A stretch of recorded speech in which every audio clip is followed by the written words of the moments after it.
Good morning, good evening, good afternoon, wherever you are. Welcome to this video. Thank you so much for tuning in, sharing in this now moment with myself and with one another. If you have not seen these videos before, welcome.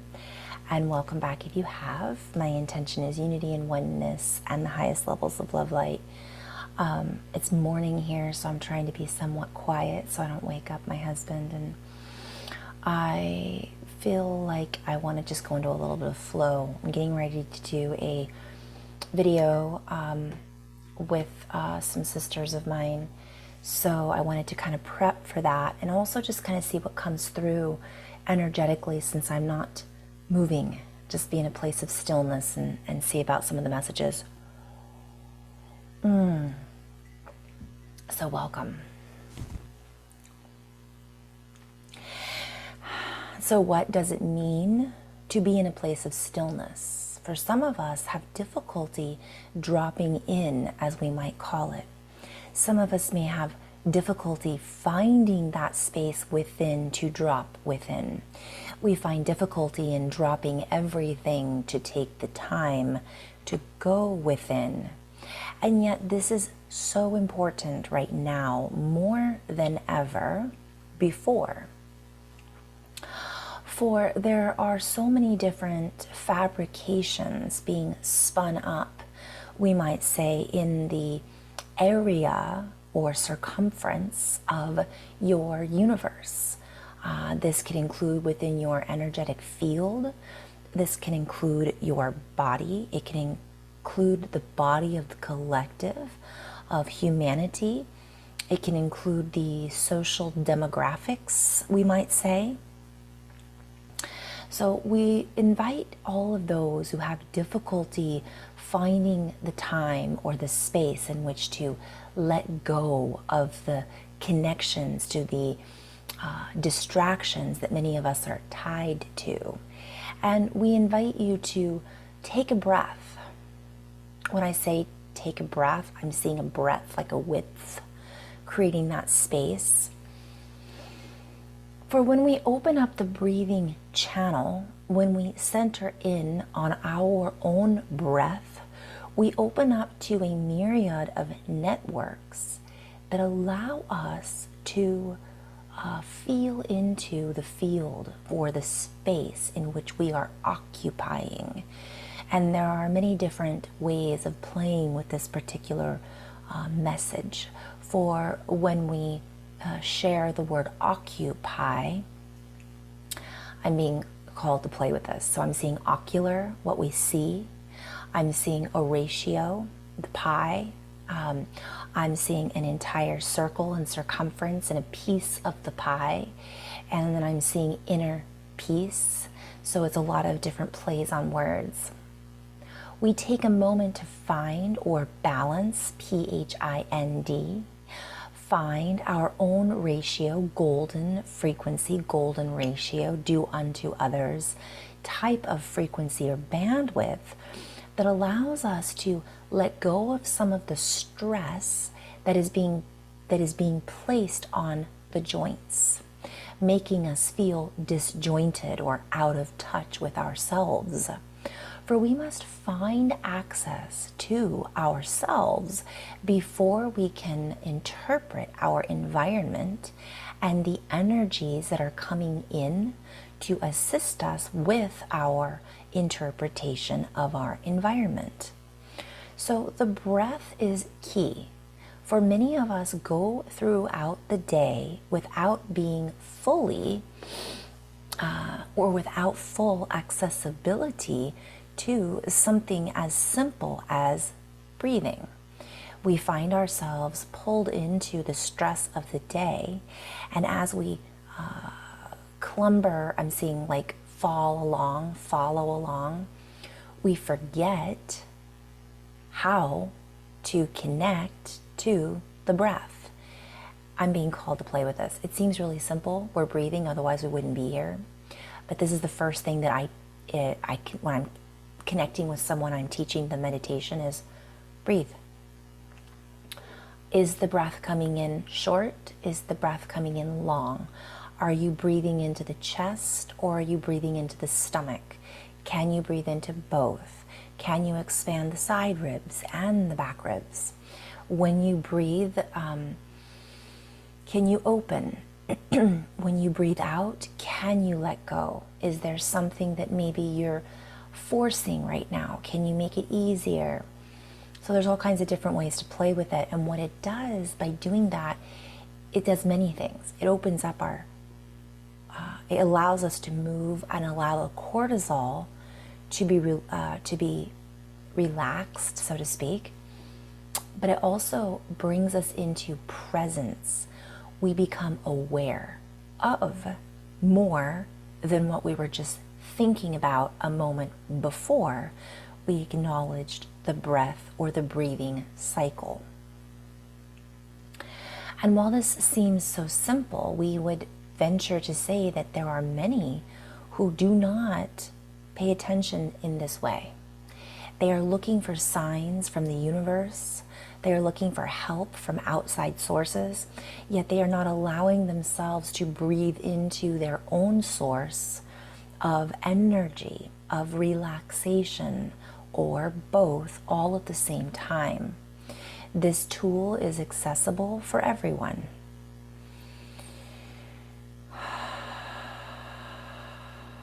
I'm also hearing the word stamina.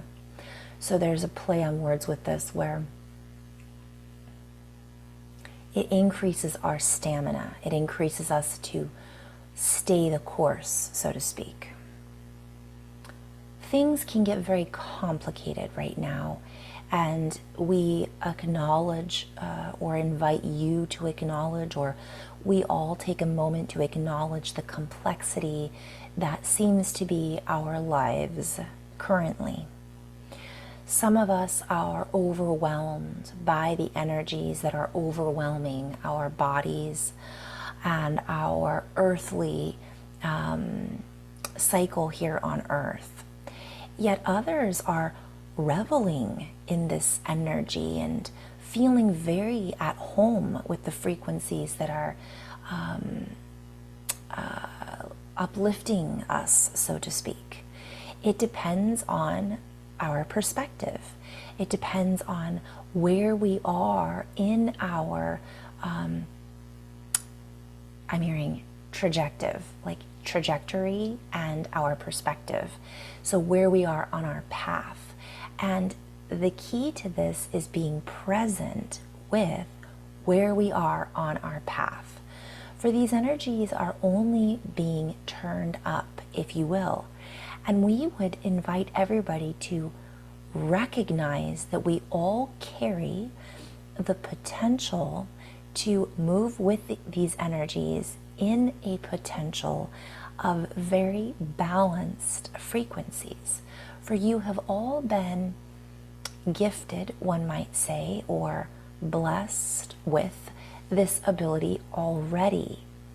We merely have not been taught how to utilize our own gifts or abilities to utilize the energies that are lighting us up currently.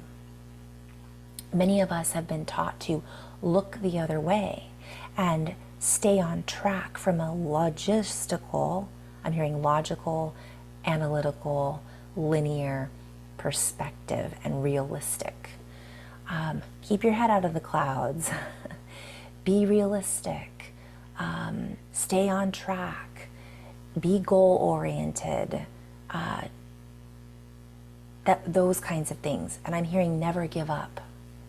But we invite you to also recognize that all of that can be accomplished by slowing down, interpreting the directions, interpreting the energies that are giving us directions versus being pulled in a particular direction by the energies that are directing us. Play on words, I'm going to stop here. We have energies coming in from the spirit that moves through all things, source, our connection to our higher self. We have energy coming in from the plasma, from the sun, our DNA is, we'll say, growing, activating, charging. We have frequencies of coherence that then stirs us, creates a spark, if you will, in our essence of who we think we are, where we would like to be going, what we're feeling in the moment. All of this is being stirred up simultaneously. So all of that is not linear. It's just infinite from one perspective. And also it is energetic. It isn't materialistic, we'll say, or material of a material 3D quality, even though it's here now with us, through us, working as us. And simultaneously, we're so habitually programmed, or we are in a pattern of following a program or a protocol that we were born into, let's say, the 3D. I'm using that as an example. And so that includes energy that is maybe coming from a collective of humans, a program or protocol that was created by humans, or we'll just use that as an example, men and women, all of the above and in between, beings who are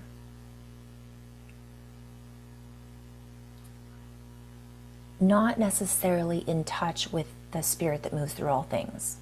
There's a disconnect. So we're being called to be that bridge, to also, though, use our bodies as the bridge to move us through this difficult time or moment in time on the particular spiral that we're in right now. Getting goosebumps. So I'm bringing this up because in order for us to find our balance, and in order for us to move with the fluidity of the new energies and the new dimensions that we are all actually already existing within, we are learning, or being invited to learn, to operate in a very different way than what we're used to operating in. So some of those old things are going to call out to us, and we're going to feel sometimes like we want to follow that path because it's the easiest or the most familiar, or we know it because we've always been on that path. But we have to start to incorporate more than just that.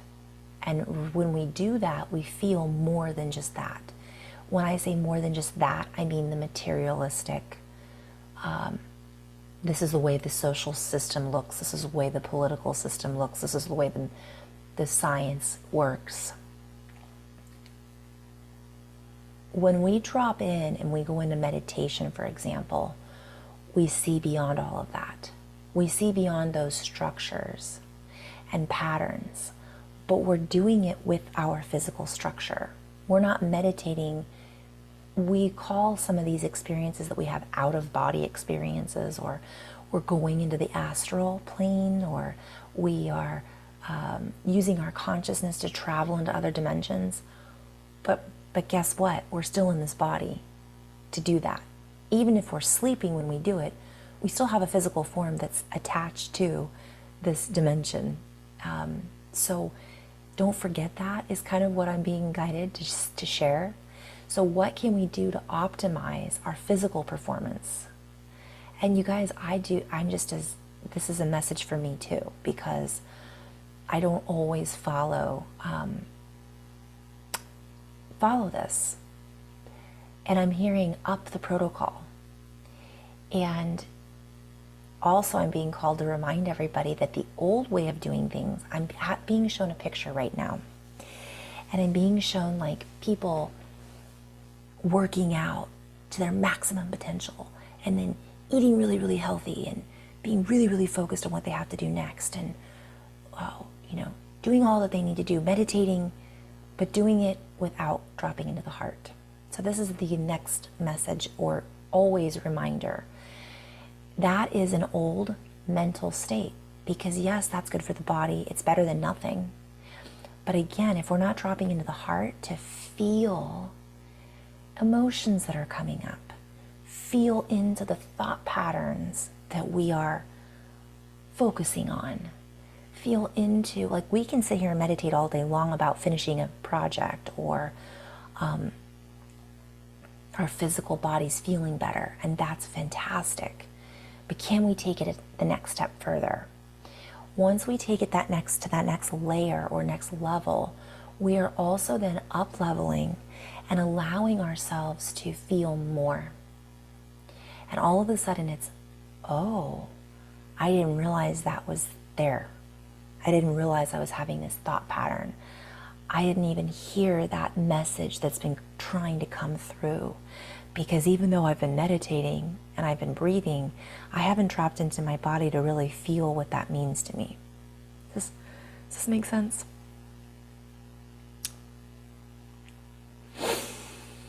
So this seems like a very simple message, but we invite you to start taking a guided tour of the body. Start asking yourself, can I feel in behind my eyes? Can I feel into the center of my chest and look out through that space? Can I feel into the cells that are housed in my body? And from that, can I expand that gaze outward and feel into the mitochondria?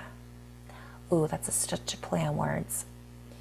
That I am connected to through the plasma, through the airwaves, through the breeze that is moving the plants and the trees, that is being taken in from the space that we, all of us are existing within, the medium that we are part of.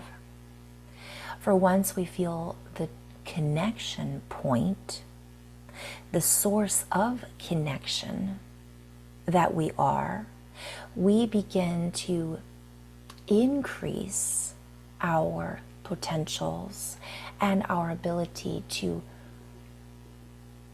increase or up the ante, so to speak, of the source, light, frequency, conduction, electricity that moves through the body.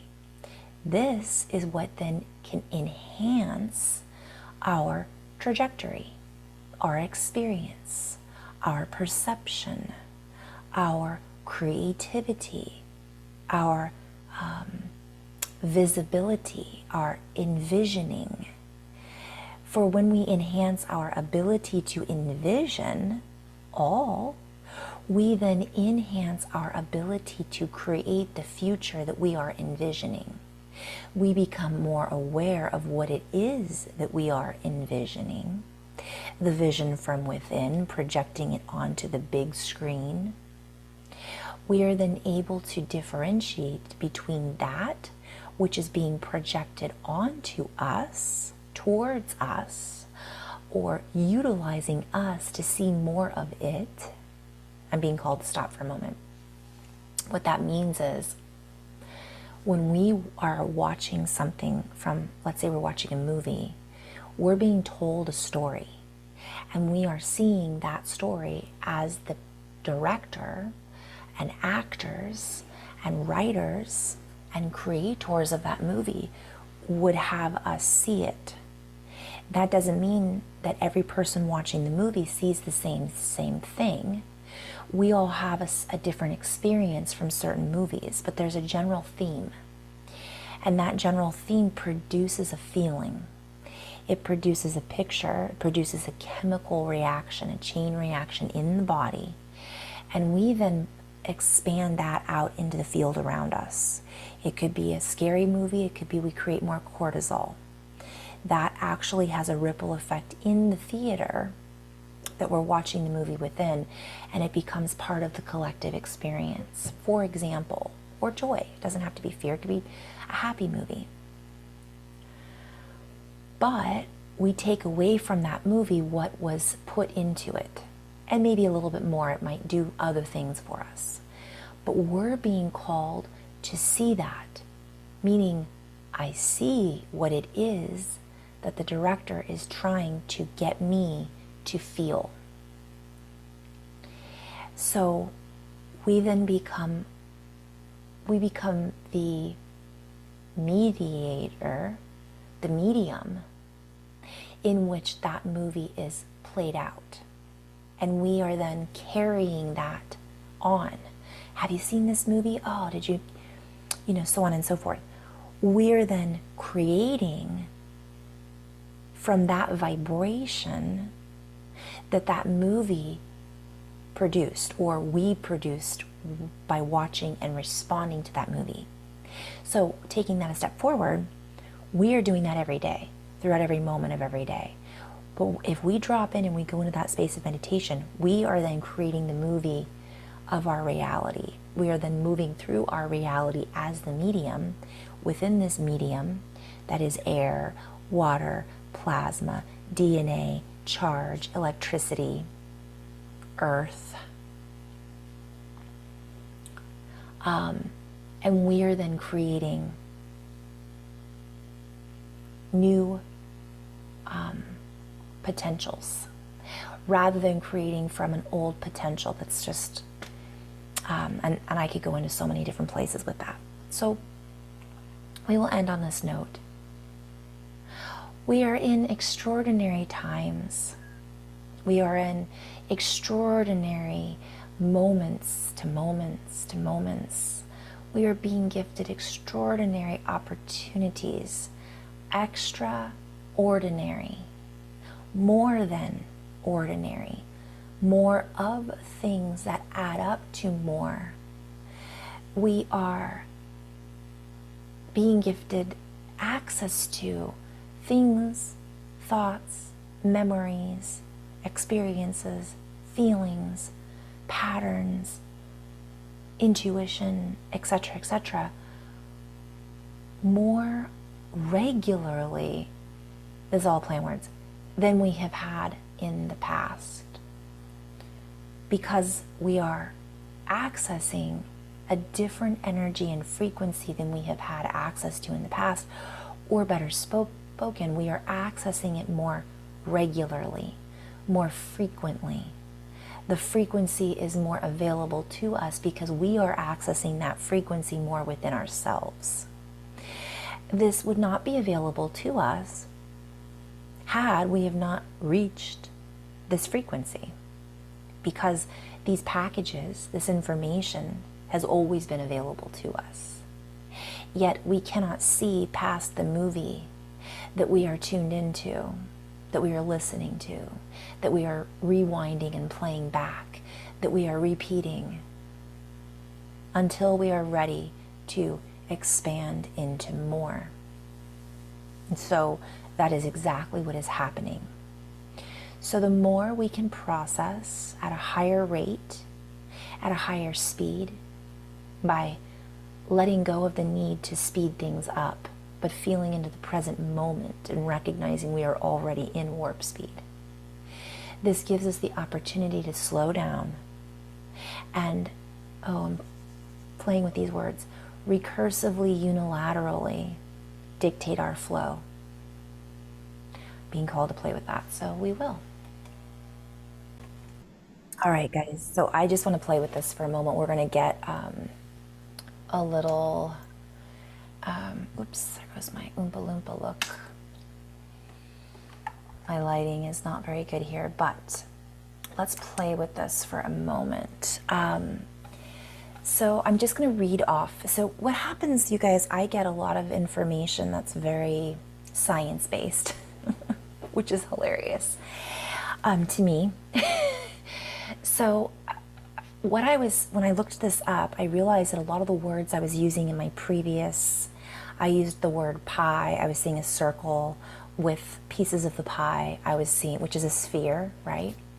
I was talking about the word normal, above normal, so beyond normal.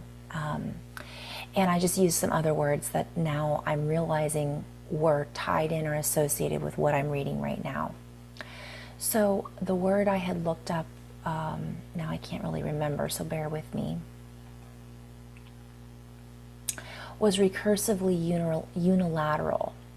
Now I'm just going to tell you that this took me into a rabbit hole, and it took me into polynomial embedding. This is all mathematics, which is even more hilarious. And what I found, though, is it led me into this particular, just bear with me for a moment, because I've been talking about the optimum, and I'm recognizing that this is a play on words. It took me into this group called, by accident, by the way, Optica. So of course my eyes were drawn to the Optica here and thinking, well, what does this have to do? And this was the rabbit hole. So quasi-normal modes expansions for nanoresonators made of absorbing dielectric materials. Study of the role of static modes. So that's the title of this information, to kind of give you an idea. But what I'm seeing is, I feel like this is really relevant to what's happening in our reality, because everything is connected. So let me see if I can just give if you can follow and see the parallels here. Nanoresonators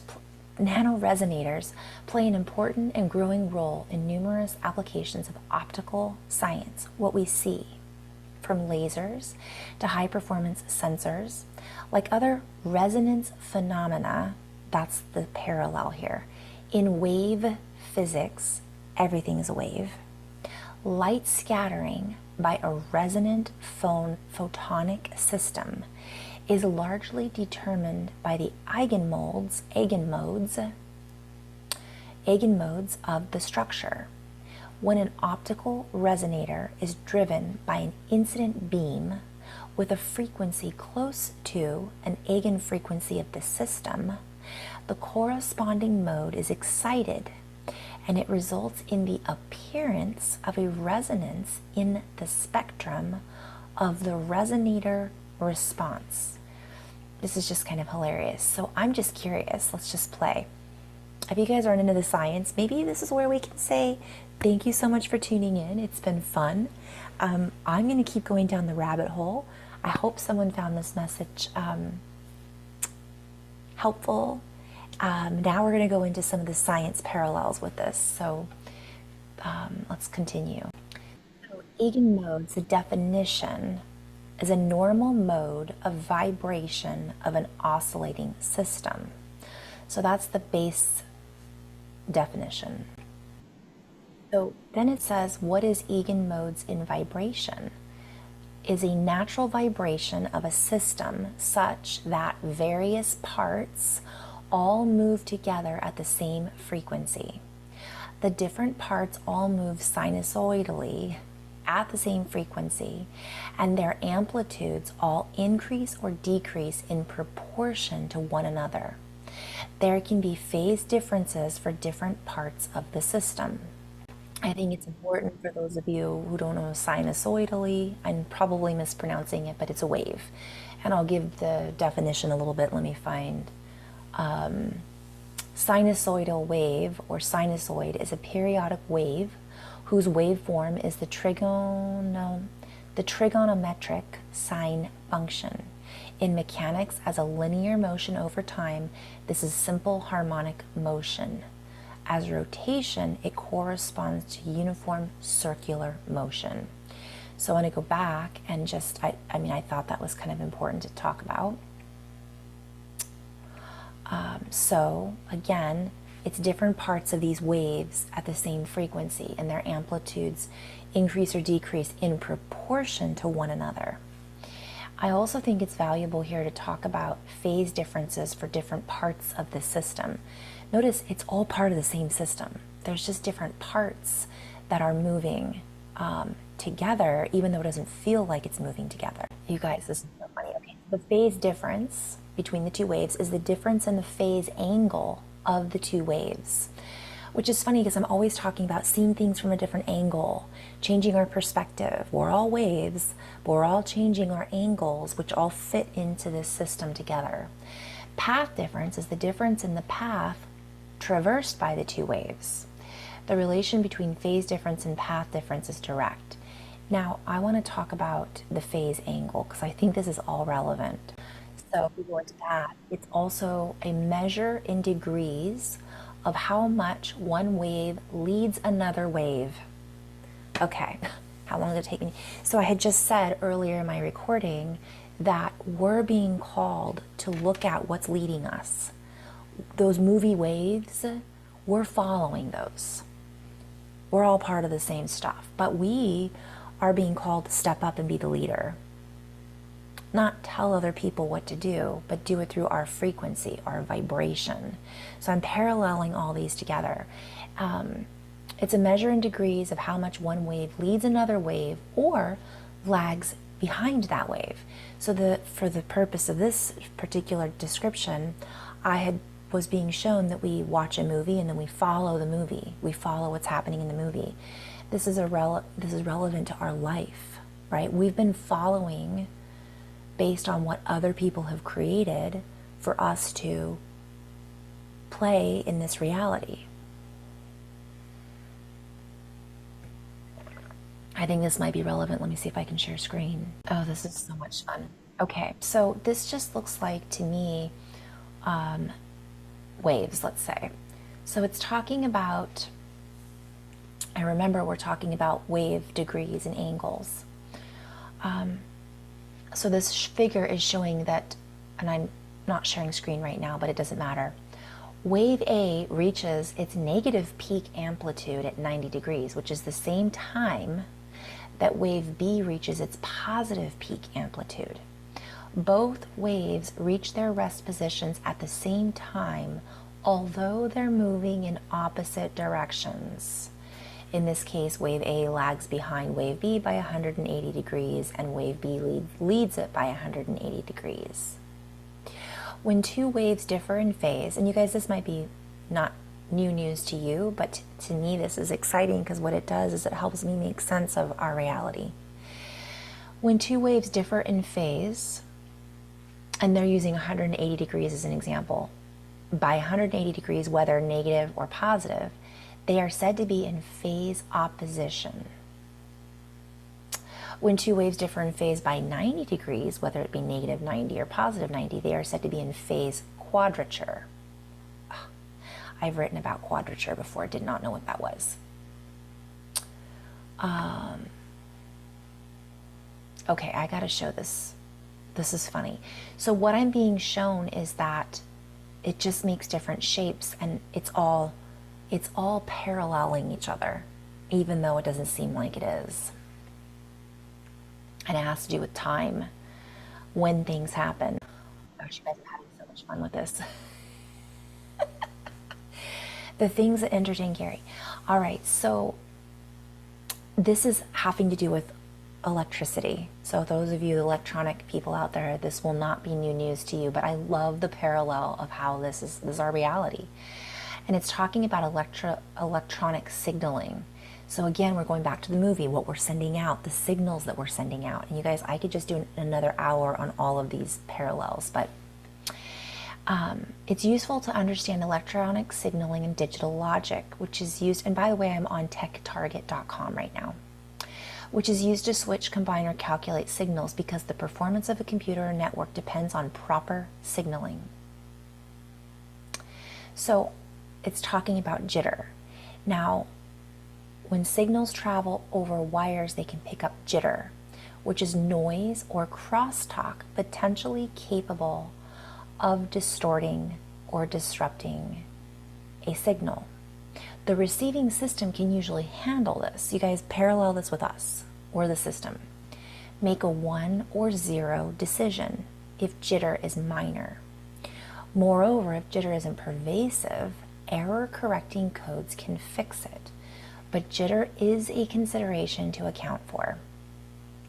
This also reminds me of Dan Winters talks about the jitterbug.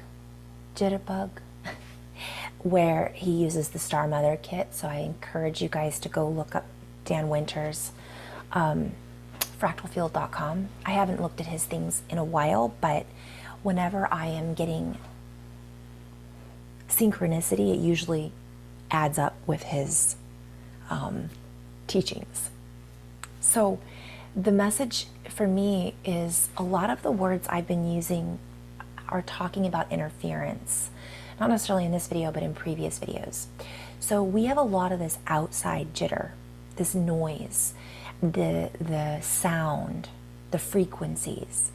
And what it does is it scatters our energy. And I guess I could go into a completely different video, and I might do that. So I'm going to play with this a little bit. I might go back and do part 2 and maybe go into a little bit of these physics and see if we can play with that a little bit more. So we'll see if I end up doing that video. In the meantime, this has been interesting because we can get an idea of how everything is connected. Everything is physics, everything is quantum, everything has to do with electricity and waves and photons, particles, but it's all waves. And we are the ones that are creating these energies. I'm going to end with the beginning in mind. This is why it's important for us to drop in and clear out our electrical wiring so that we can recognize the jitter, we can let go of the jitterbugs, we can clear out all the bugs and realize what is our trajectory, not the trajectory or the wires that we're being told to follow. And this allows us to lead the wave. This allows us to leave one wave behind that is no longer building the momentum or the charge that we are seeking to create with as a medium, meaning we're the artist. That's the medium we're choosing. What medium are we choosing? We're the medium. How are we choosing to charge our electrical balancing?